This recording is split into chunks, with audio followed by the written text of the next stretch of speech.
It is a program intended to keep gamblers away from casinos, and it appears from their winnings as well. For years, gamblers have voluntarily been asking the BC Lottery Corporation to keep them away by putting their names on a self-exclusion list. But they don't feel they should be excluded from a jackpot should they win one.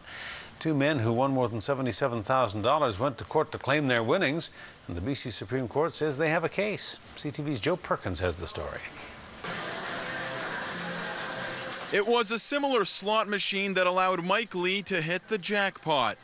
If they're going to allow him to play and lose, they should allow him to play and win.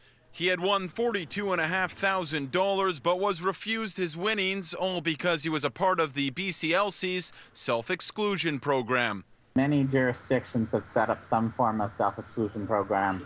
Dr. Turner is regarded as one of the leading researchers on gambling addiction and believes the program is flawed. They typically will only find people after they've been in there for quite some time. Or in the case of Mike Lee and another man, after they've hit jackpots, which they were denied because they were on the exclusion list, yet still could gamble. We know there are lots of people who get in without being intercepted. We're aware of that. The two plaintiffs say that although they voluntarily signed up for the self-exclusion program, that didn't stop them from losing considerable sums of money in BC casinos. One plaintiff is even seeking restitution for his gambling losses since 2007, an amount he claims is worth hundreds of thousands of dollars. Yesterday, the BC Supreme Court said the plaintiffs' cases have merit after BCLC tried to have the claims thrown out, arguing the case was bound to fail. BCLC refused an interview but told CTV, "We respect the Honourable Mr. Justice Savage's conclusion. However, we stand behind the arguments we made and will expand on these in court."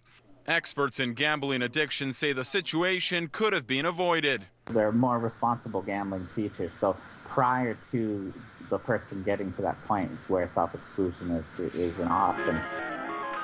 He says some casinos are exploring other gambling prevention methods, but BCLC maintains the exclusion program works.